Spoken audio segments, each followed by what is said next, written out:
Welcome to the Starlight Podcast. Here we discuss the effects of modern culture on our mental, physical, psychological, and spiritual lives through a traditional Kemetic perspective. We hope to provide insight into what we have learned our ancestors did traditionally to live harmoniously with nature. Let the starlight illuminate your mind and shine on the path to help grow the seeds of change. Come join us in the light. Ujahi, welcome to our 9th edition of the Starlight Podcast. My name is Neferista Merrusheta, and across from me is my brother Shemzheru Tenkawur. And we want to thank everyone for being here today. It's been a while, so we are glad that you are here with us today. We're going to open up our podcast in the traditional way, the way that we do each and every podcast.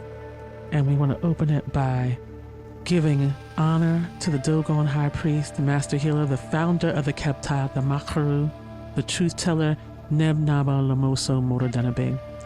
Because without his sacrifice, his discipline, his diligence, his humility, and him understanding the importance of carrying on the traditions of his ancestors and being able to reintroduce that to the world today, we would not be here with you today.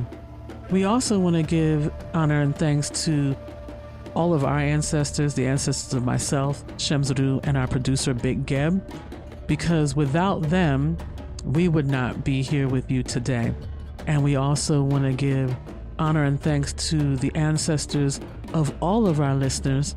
Without them, you would not be here with us today. And we want to also acknowledge the seen and unseen forces that are here with all of us at home and here in the studio today. So each and every episode, our podcast will feature Chem Talks, a view of the world through a Kemetic lens, and then it'll be followed by our main discussion. And today it's Work It Out, How Western Conveniences Lead to Bad Health.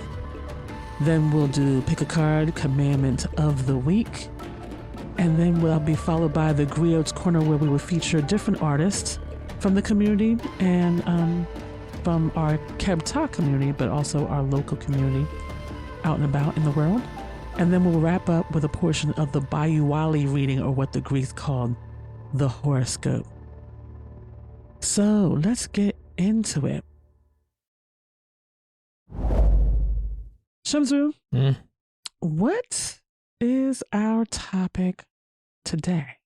So, our topic is from a Sunnyside article that is written by Meritah Shemira. Meritah Shemira. Listen, it's because he is a Neb and he is a Naba. So yeah. Naba is his bloodline, and Neb is what he is. He's a priest, and Neb means priest. So Neb, Naba, Meritah, Shemira. Are we advancing or degenerating? Shemzheru, can I read a little bit of that? Yeah, go ahead. Listen, we're going to read a little bit of that just so that y'all have an understanding of the context. So we just have to use spiritual and intellectual honesty to understand that the way we are living our life is not normal. There's a way we should be living our lives. Everybody knows that. The thing is this: there's this rope on our neck being pulled on the other side. You try to move a little bit to go where you think you should be. Then if you go too far, the rope pulls you. Then you'll be choking. What I mean is, we have too much attachment to the way the modern system conditioned us to live. Let's just say tomorrow everything stopped working in London. That's where Naba was at the time, or the US. If the lights went out, I'm telling you, everybody is going to become a zombie. They will not know how to function, how to survive. This type of dependence on the system and the modern way of life is actually very, very dangerous. We've been seeing this for a long time. You just need to fit into nature. There's a lot of places in Africa where we have a lot of places that anywhere, any door that you would knock on, the food they have, they will share with you. We just ask only two things: be disciplined and humble. That's it. The system makes sure everyone in these cities lack that. People don't have discipline. People don't have humility.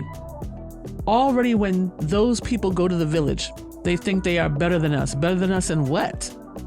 You're better because you live in a big city and you have your bank accounts and all of that? The way we live at home is a choice to be able to fit into nature.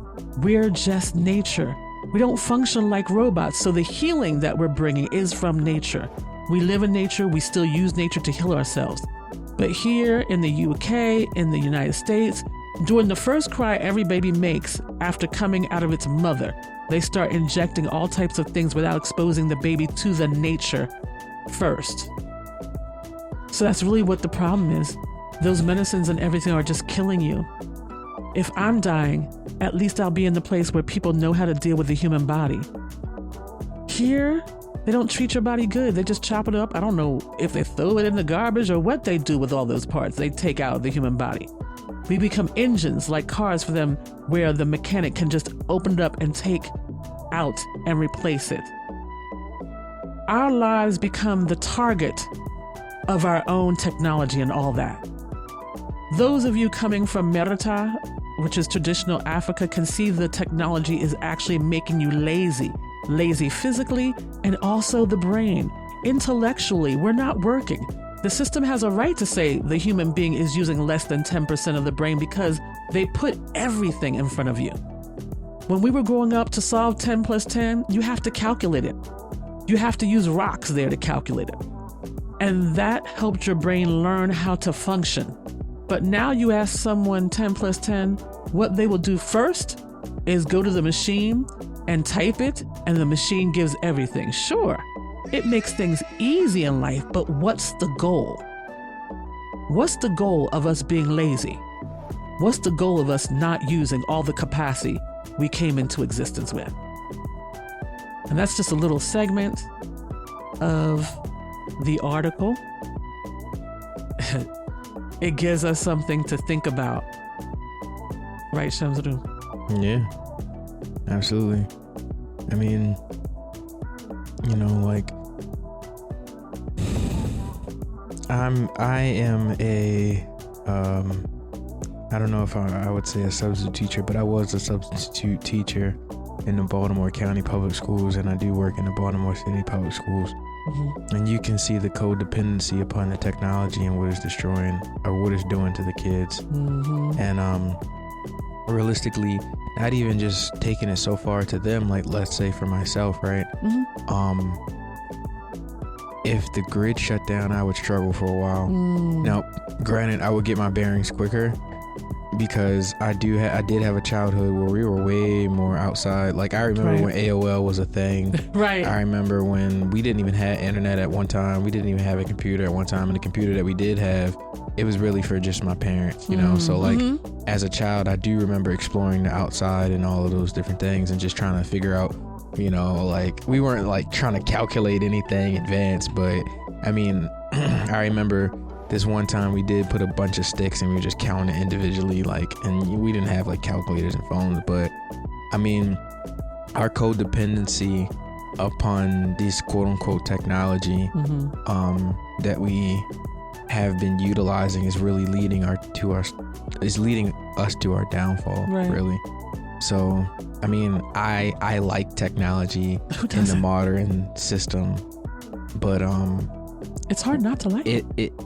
Yeah, but to a degree, you have to ask yourself, like, is this thing or device that has been created helping me or hindering me? Right. And is it giving me toward my evolution or my degeneration? Yeah. I'm like you. I mean, you know, I'm a little older, so I'm pre-internet, and a lot of the technological advances hadn't come yet. And I think you and I were talking about before how growing up, everybody knew everybody's phone number. You knew it. And you had it in your head. Trust me. You knew everybody's address. You get that girl phone number, you're like, yeah, let me not forget that one. I don't got no pen and paper, but right. Because you didn't always carry around a piece of paper and pen to get the phone number, but you remembered it. You remembered it in your head. You knew everybody's address. You knew how to get places. You drive there once, twice. Somebody would just call you and say, okay, direction to my house is bop, bop, bop, bop, bop. You do it once or twice and then you knew. And that was it. And when we look at it now, a lot of us can go the same place over and over again. I have friends who go to the same place, but they will still use the GPS. I mean, it's crazy that you brought in the GPS. I remember as a little boy, we went to we often travel, me, my mother, my sister, and my mother's parents. Sometimes sometimes other people do, whatever. But I remember my grandmother busting out a map. That's right. Right. We was on the interstate. Right. We was on interstate. I don't know what interstate we was on. We was going to Buffalo. I had no worries as a kid, but she was busting out a map and somehow pinpointing our location, where we needed to be, with all of those different foundational things. How long it would take. And we would get to our destination. Absolutely. I'm like, this she had a map. A map. a physical paper map. Yeah. And honestly, as a kid, I remember thinking, damn, that's a lot of work. I remember that's just a lot of work. I didn't think I didn't want to learn it, but like I said, with the introduction of computer systems to the point where we have them in our phone, in our pockets now and stuff like that, it wasn't always like that, bro. Right. And I literally lived through a time where I saw them bust out a map. And if you can read a map, then it's an understanding that you also know where you are in time and space. You actually can utilize your brain power. You have to know east, west, north, south. You have to understand just timing, because you can look at the map and you're absolutely right. You can tell, okay, this will take us from this point, looking at the map, understanding where we are, this amount of time. And you're figuring that out all with your mind power, not with the GPS telling you, but all with your mind power. It's interesting because we look at technology and we think this is so amazingly awesome, because it makes our lives easier. We're attracted to it because it makes our lives easier. But it takes the ability of doing things on our own and being able to calculate these things and use the actual computer that is amazing for ourselves, which is our brain. Yeah. I was at a 7-Eleven one day and their register went down. The little girl had to close the 7-Eleven because she didn't know how to make change. She just didn't know how to make change. And the fact that she couldn't just count from the $5. I mean, honestly, that's yeah. I think we should do another podcast on this is a segue for us, and I'm sorry that y'all have to hear this too, but this would be cool for y'all to tune into later about the degeneration of education, or something pertaining to that. It's the dumbing down of society. It's for her not knowing, and I get our codependency, but if you not I was having a conversation with my cousin the other day, and she was talking about the literacy rate in Baltimore, right? And I just can't imagine, because I know how to read now. Right. I can't imagine not knowing how to read, right? Right. But you look at a person who don't know how to read, it's common.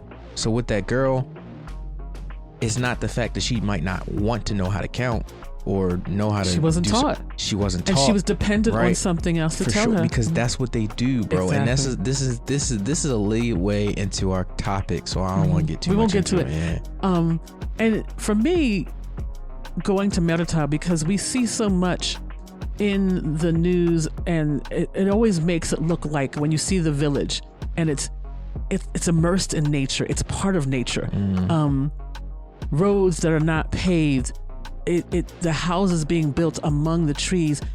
We will say, because they don't have all the things that we have, that they're third world. But those people can make their clothes. Those people can grow their food. They're not dependent on someone else to do those things for them. They know what the land brings and what the land gives. They fit into nature.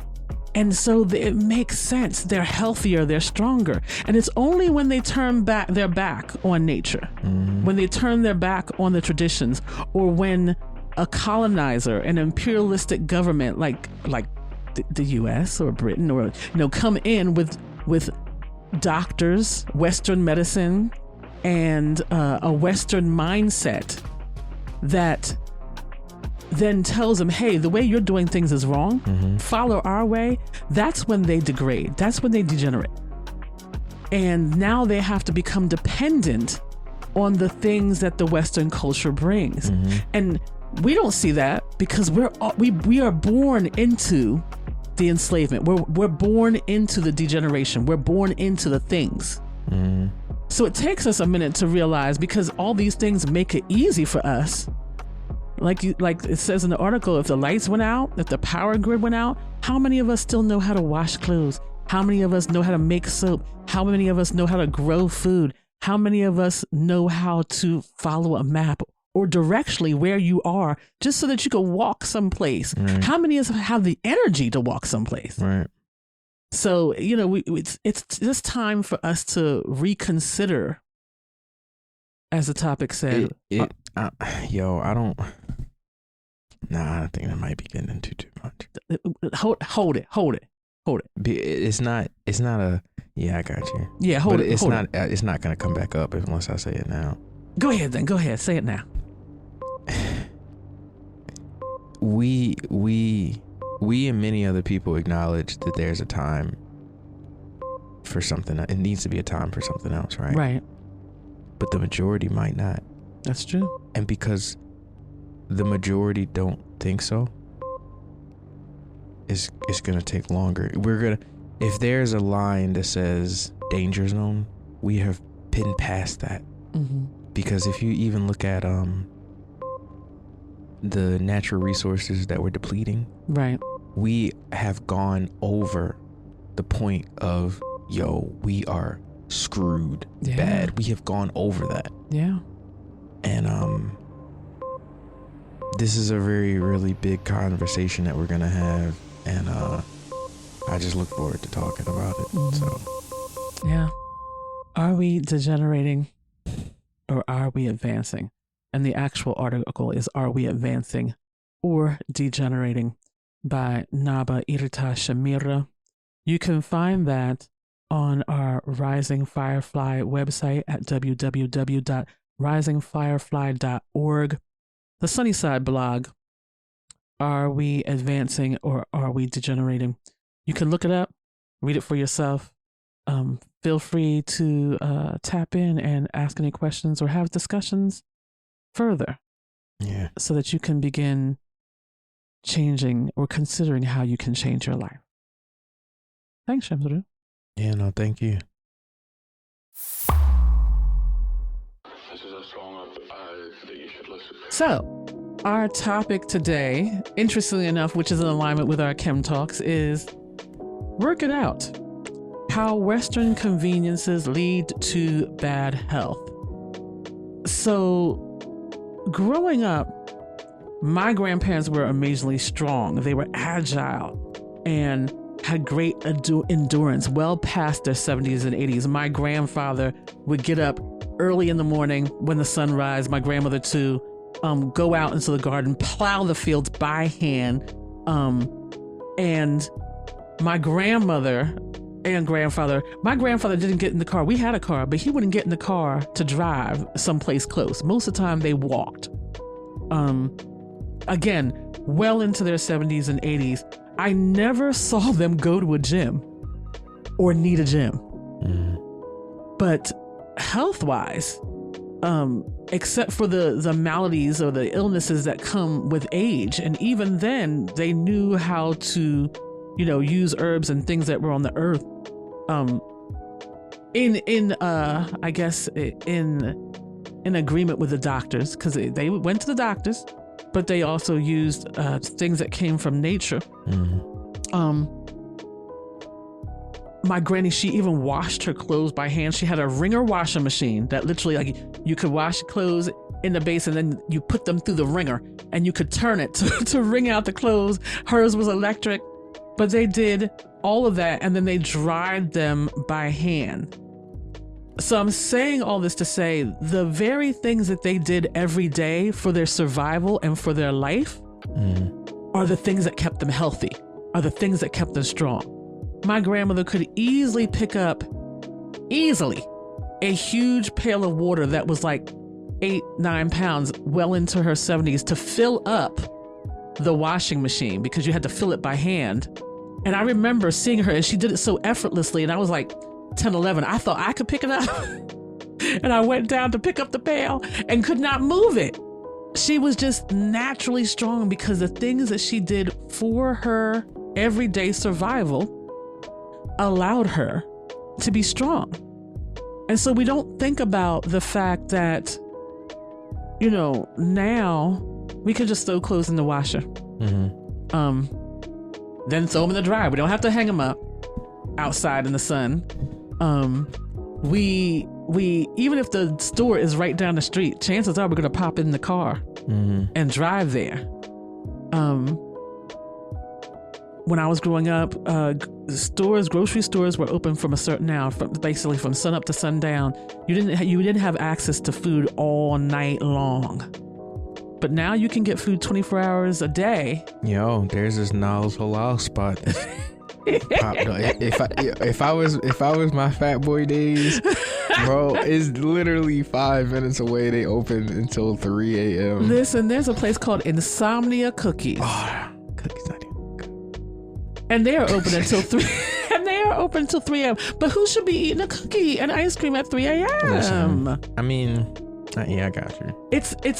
But these so-called conveniences, when we think about it, I didn't see, and I think you and I were talking about, I didn't see a whole bunch of gyms in Meritah in Africa. Did you ever see a whole bunch of gyms? I don't think I seen any. I don't think I saw any either.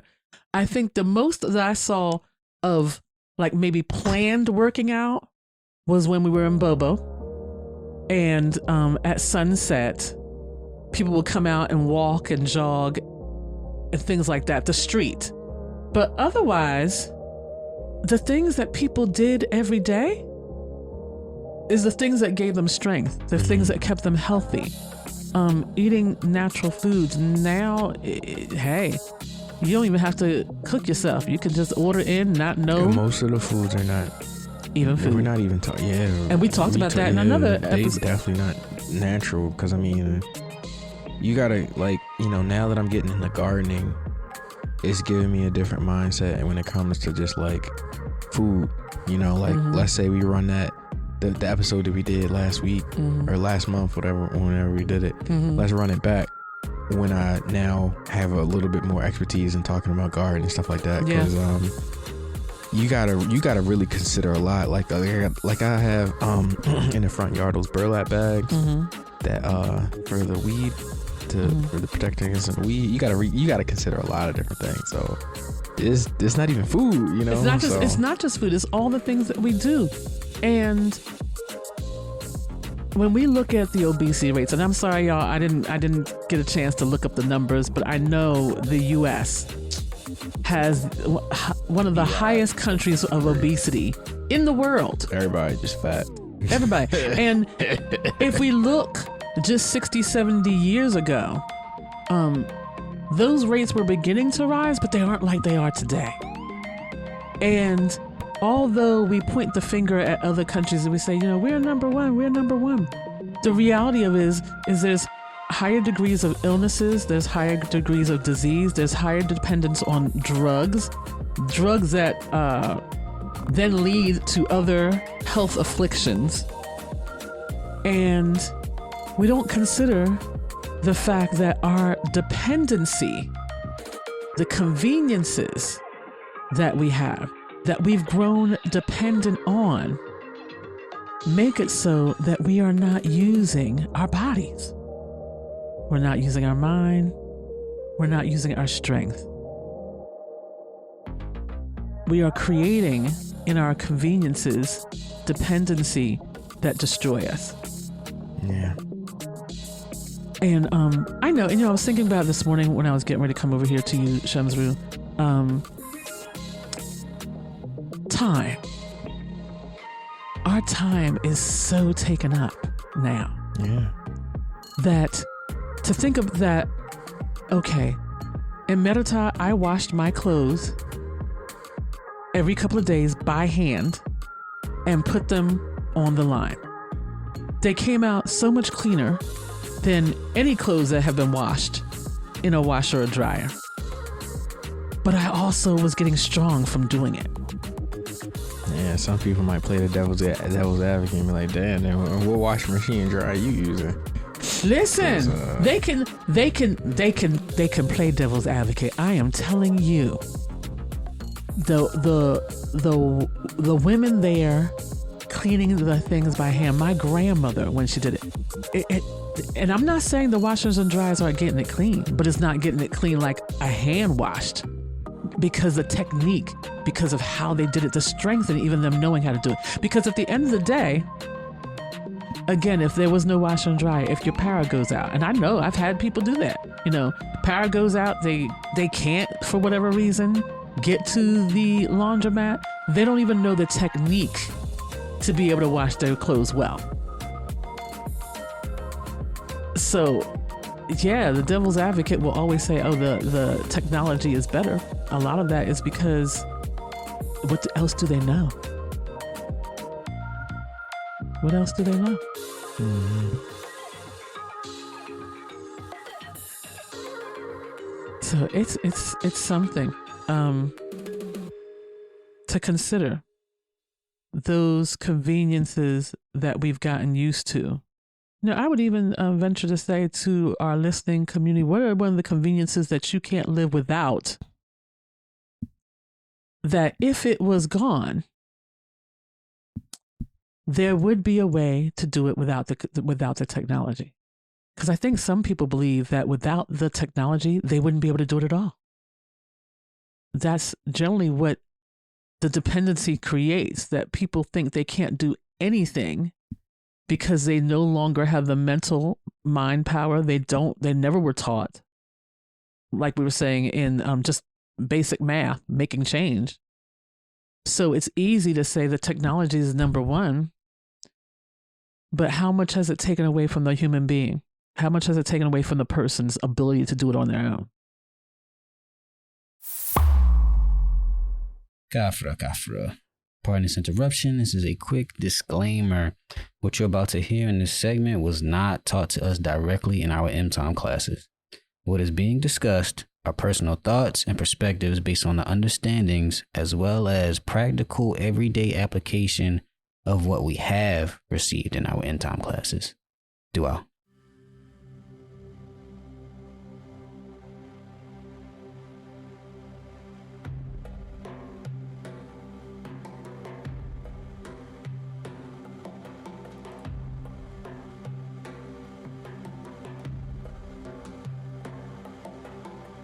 So some of you may know the 42 laws of Ma'at, and some of you are familiar with the 10 commandments.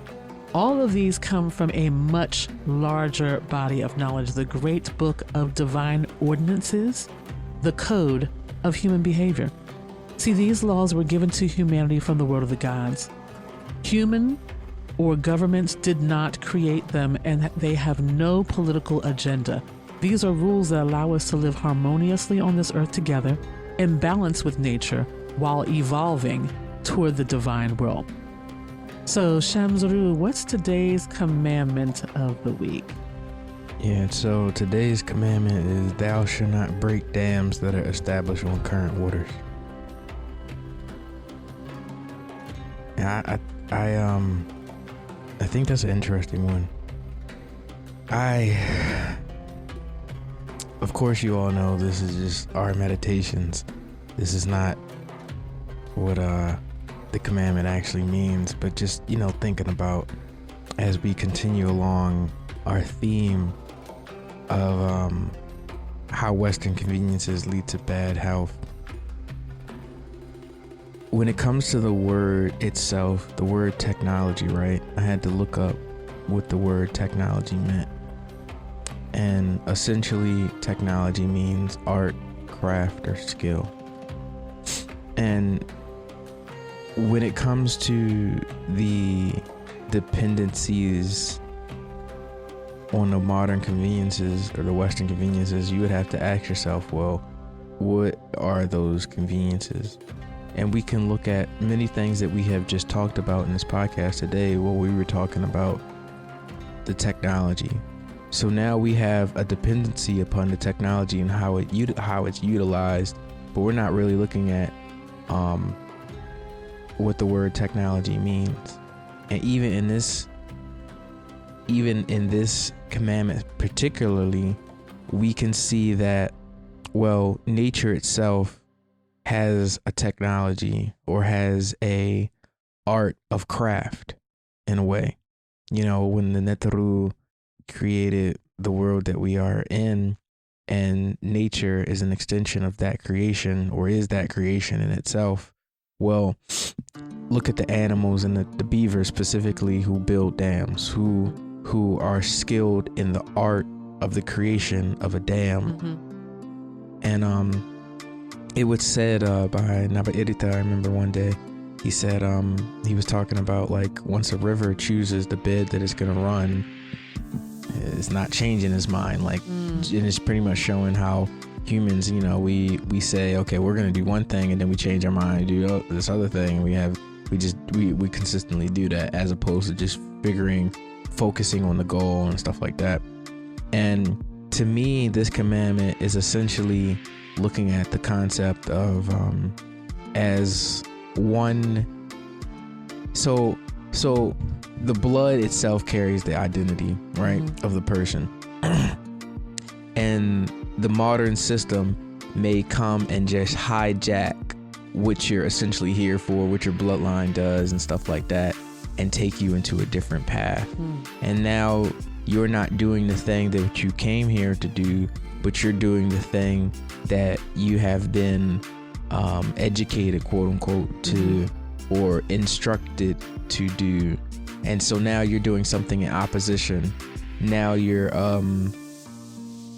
breaking a dam that has been established on current waters, and has allowed your blood to do this one thing and follow this one path. But now that thing is being changed and manipulated through the modern system. So, you know, like, maybe the commandment doesn't mean that, but just to me specifically, like, when I first heard this, I just connected those pieces and just was like looking at that, that meaning in that way. You know, we don't ever consider that if there is a dam, whether literally or figuratively, what that dam is holding back, what that dam provides in it being there. And to be able to consider a dam that is erected, constructed on current waters, what's all there that's flourishing? What life is there? What things are going on the other side of that dam, that in deciding to destruct it, you now destroy all that life. You also destroy the life of all that came before. It's an interesting one that you chose, Shemzheru. Yeah. Thank you for sharing that. 77 of them. But it always makes me consider that there's a reason for them being given, and that if someone is trying to live their life in a way that helps them evolve, wouldn't there be more commandments than less? Listen, we're not even getting into that right now. You trying to bring something that's bigger than the scope of what we're talking about. We're going to save that. We're going to save that for another time, y'all. We're not going to segue. Nothing about it. Don't. You already said too much. We're going to leave that there. You already said way too much. We're going to leave that there, y'all. Now they're going to be in a cliffhanger. They'll be like, oh, maybe she's right. Maybe I should reconsider. I'm just saying. Just, you know what? I'm going to leave that there. Thank you, Shemzheru. for our commandment of the week. That was number 77, the 77th commandment. Thou shalt not break dams that are established on current waters.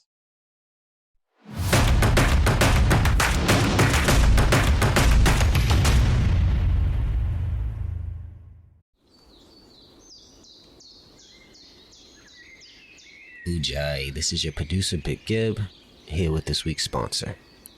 This week's sponsor is the Kebtah Community Membership. By joining the Kebtah community, you have access to the following: a members-only e-portal where there is exclusive members-only content, a 10% discount on published products, you get to engage with members through forums and community-building discussion groups, and much, much more. Membership is $50 per year and open to anyone of the age of 18 years or older. Any applicant who is 17 years or younger will need a parental consent before becoming a member. If interested in becoming a member, email us at the Starlight Podcast at theearthcenter.org or check out our website www.kebtah, that's KEBTAAH, kebtah.org, and select membership from the menu. Thank you. Let's get back into today's episode. Dua.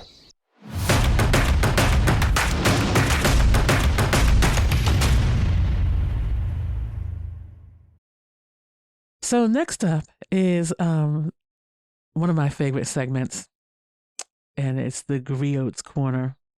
The Griot's Corner is a segment where we showcase the artistic works of those in our community. And this week, I'm going to let our producer bring us some new artistic greatness for you all's listening pleasure.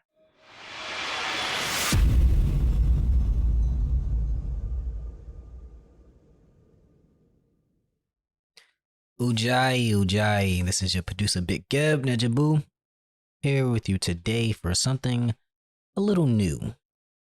This artist has yet to be featured on the Starlight Podcast, but you may have seen him around town playing the saxophone out front of your local grocery store or shopping center. Today I bring you the saxophonist known as Divine Logic, playing his song Summertime by Charlie Parker. Take it away, Logic.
All right, y'all, give it up for Divine Logic.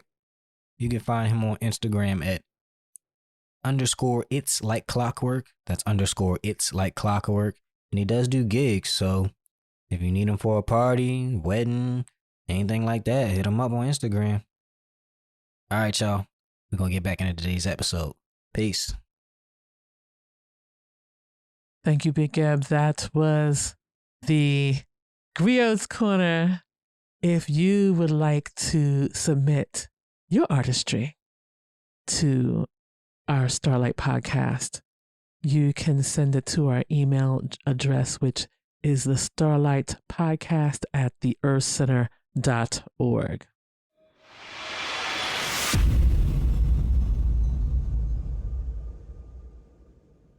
So the next portion that we have for our Starlight Podcast today, y'all, is the Bayou Wali divination.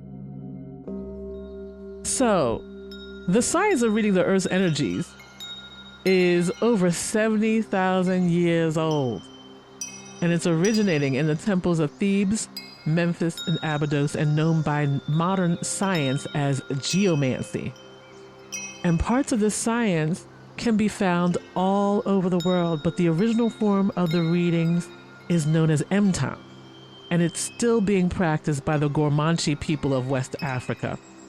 So we know that the earth is a concentration of energies on and in which the destinies of every component of life is traced.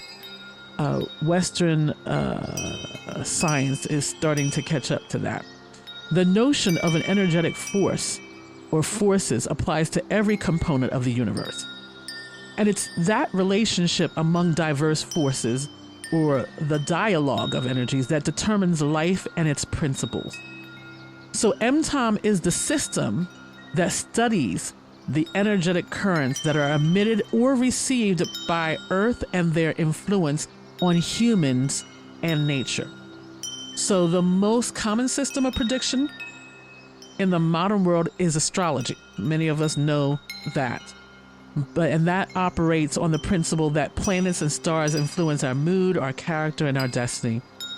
But if astronomical objects over 350,000 kilometers from Earth are capable of influencing humans, then what about the planet on which the humans are living?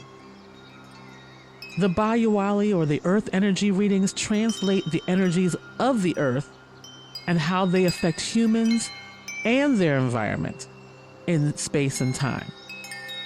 So in the sidereal calendar, and if you guys want to check out the sidereal calendar, you can go to our website, theearthcenter.org. Is it the Earth Center, or is it actually risingfirefly.org, right? Risingfirefly.org, y'all, to check it out. Get one yourself so that you can follow along with us. We are in the month of Penrunut, and in Greek astrology, there are the astrological signs. However, in traditional Kemetic culture, we know that the brain cannot invent, it can only copy. There's just nothing new under the sun. And the astrological signs of Greek astrology came from the Neferu, or the gods that reside over each month of the sidereal calendar. These gods have a great influence over and reside over those born in those months. So the month of Kepkan is from May 8th to June 6th. And those born in this month are born under the Netert Heteru. And Heteru is the universal cow goddess and is connected with healing and childbirth. She determines the destiny of a child at birth. Heteru is a warrior goddess and is represented as a woman with bull horns on her head with a solar disk between them. She is worshipped on earth as the holy white cow. Holy cow. She is the wife of Heru, and the sacred animals for those born in this month include monkey, bull, all cows, vulture, catfish, and sacred bull. One is forbidden to consume or kill these animals. That's just a little excerpt, y'all, To get the full access to more in-depth information on those born under this neter, or to check out your own Biowali reading, go to www.risingfirefly.org and click horoscope to purchase the current reading for $4.99. Unlock the ancient wisdom to lead a more balanced life. So that's it, Shemzheru. We're at the last 10 minutes of our podcast. Mm-hmm. You got any final thoughts? Yeah. Go. My original thought of what I was gonna talk about and what I ended up talking about became something different. But in the concept of like technology, I know this podcast isn't like today's podcast wasn't fully looking at technology, right? But I just wanted to bring this dichotomy of like even a word, like if you look at the art, right? A long time ago, not that long because I'm not that old. But a long time ago, I found this book called Plants of the Gods, right? And the interesting thing about the book is that, okay, so the Plants of the Gods books was looking at how nature produces psychotropic or entheogenic properties in certain plants, and how they were utilized in shamanic practices by indigenous people for thousands of years, right?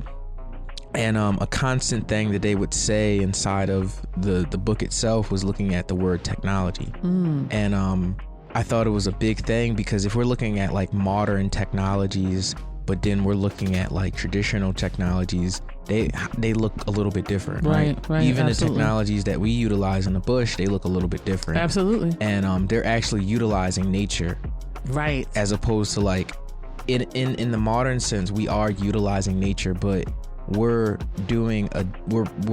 destroying the earth in order to get certain minerals and turn those minerals into certain components and turn those components into certain things that you see around. It's a cool concept just to think about, but the destruction of it is really bigger than the coolness of it. Yeah. Right. But so these shamans or traditional healers will utilize plant medicine and go into different dimensions, and were trained to do it. So the entities that they would encounter and the things that they would take back for the physical world would be that relationship. So the technology would help them get from one point to another point, right? But like me being a substitute teacher in the Baltimore County public schools, and me seeing the codependency upon like the computers, Amira, and I forgot all of those other ones and stuff like that.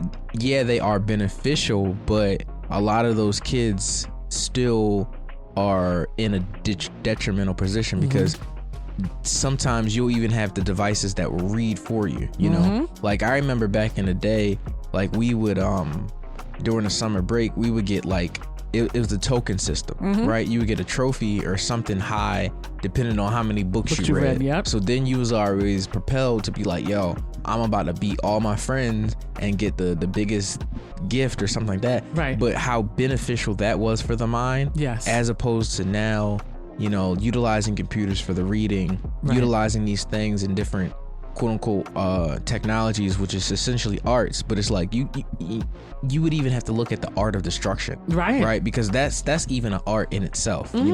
The ability to destroy one thing that's outside of yourself, or the ability to destroy one thing that's inside of somebody else's self. And like the modern conveniences or the modern technologies that we are holding so high, how much it really is destroying the mind, right? And how much it really is in that destruction of the mind, then we can't look at ourselves as just isolated individuals, right?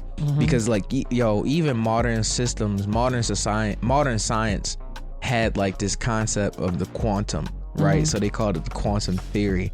But then like, interestingly enough, in that whole quantum series, it was like, well, how can the observer affect the observed, right? So then, okay, let me look at it like that, right? But then let me look at it in a different environment. How can the learner affect the environment itself. Like, let's say 5 kids in a classroom can't read, struggling, straight up can't read. How then the interaction with the teacher will affect the becoming of the rest of the classrooms involved, or the rest of the student body involved inside of that specific place. So if you can just get out of not reading and still get a treat, why do I have to struggle to read? If I say, if I show that my reading is quote unquote at a lower level, I'm gonna still get a treat regardless, right? So it puts the rest of the people in the classroom, the children in the classroom, in a position was like, yo, if I can do less work and still get a thing, then maybe I'm gonna do less work to get a thing. Because who am I fighting against? You know, it keeps people at a detriment. No matter what. It does. And like looking at behavioral science, yo, it's not it. It's not the way. It's so many things, I know you're about to say something, but there's so many things inside of the modern educational system and then like the quote unquote modern conveniences, you driving around in your Lexus with your kids looking at how you can't even navigate the freaking clock on there unless it's a digital clock. You forgot the minute hand. You gotta have your GPS so you can get to where you go. But you have a pretty car. Bro, you got the reward. Yo, and I get it. You feel me? Like, I get it, because that's beautiful, but look at the detriment. You can't even, like, a lot of people can't even survive in nature. Many people, like me now, I've been waiting for the opportunity to turn the AC system off. So I don't have heat, I don't have air, whatever the temperature is, it's going to be a little toasty in here, it's going to be a little cold. Listen, but maybe not during the cold season. Listen, I'm turning that heat on. We gonna be what? But I say that to say that, like, the conveniences that we live off of, if the grid shuts down, we're screwed. Many of us are. Many of us. A lot of us are, bro. Not many are. Like, the things that I grew up that were important to learn in school. Like, we were taught about how to make an oil lamp in school. I remember my grandparents teaching us how to build a fire. Like, the things that helped you survive in nature when I was young were important things that we had to learn. Now I realize a big portion of that came because of who raised me. Them being the elders that they were, they still lived very traditionally. They knew how to live off the land. They knew how to survive in the land. And doubling back to what you said, whether it's the trophy that you get for not doing in school, that sets the foundation for you to want the trophies and doing very little as an adult. What can I do? The least I can do to get the reward. And being a companion to challenges, to struggle, to suffering, we no longer want that in any way. But we don't see how being able to know those things, survive those things, being able to function in those things, you build yourself. You know what to do in situations that are struggling. I had a friend of mine recently say to me, and it's someone who's a friend and who is in a unique situation.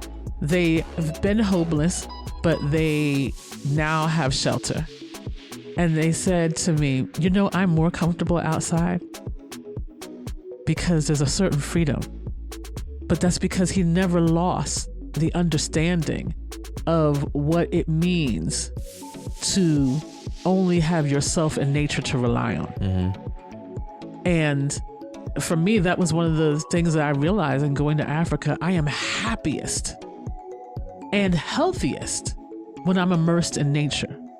It does take a paradigm shift in thinking to let go of the things that make it convenient, because it makes it easy. And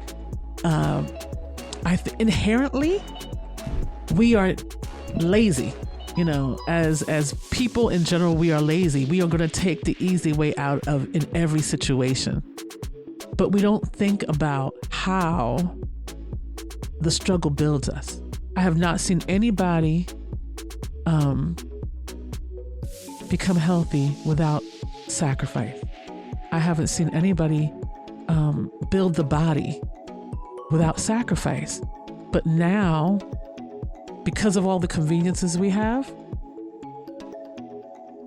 you have to manufacture something so you can be healthy. Whether it's the pill, a powder, a shake, instead of just food, natural food. Now, instead of just doing the things to survive, being able to wash your clothes, grow your food, build your house, make your own clothing, now we're dependent. You have to manufacture all those things so that we can get those things. So you have to go to the gym to build your body. You walk in place going nowhere on a machine, but you're not going anywhere. And we think that makes sense. It's a lot of trickery that's going on. And we have to ask, we have to wonder, I would think, what's the goal?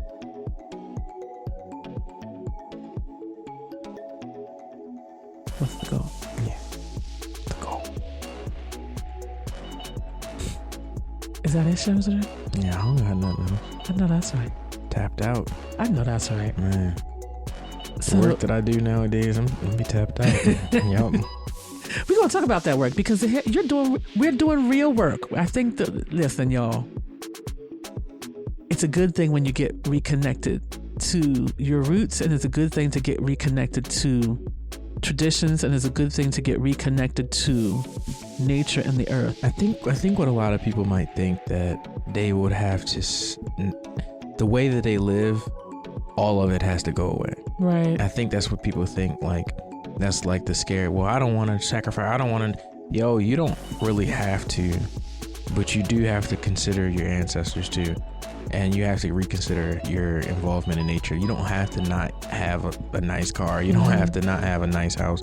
You don't have to not have the things that you want just to be traditional. Right. Like, it's not even about the things that you have. It's about your mindset. Right. Really. And then your plate, like the destruction's already around us, right? We already, like me, like I live in a house, guys. I don't live in a hut. Like I have Yeezys upstairs. I know the controversy, whatever. I have Yeezys upstairs because I like them. But it's also the mindset and your modality. So, and I'll add, because not everybody is going to be the one who builds the house, but should you know someone who knows how to build the house? Yeah, I mean, not everybody is going to be the gardener or the farmer, but should you know someone who knows how to farm? What is your skill? What is your thing that allows you to be able to do something by your own hands so that you can survive? That's it, and what allows you to fit in nature so that you can be your happiest, your healthiest, your wholest self by your own hand. At the end of the day, I think that's something that we should consider. And if you want to have all your things, fine, but there has to be balance. If you have all your things, but you're dependent on all your things only, that's not balance. It's a lot to consider, and we're probably going to dig into this more in future episodes in one way or another. But for now, that's it, y'all, for this episode of the Starlight Podcast. We thank you so much for joining us, and thank you so much for listening. Join us next episode as we discuss fasting and the origins of fasting.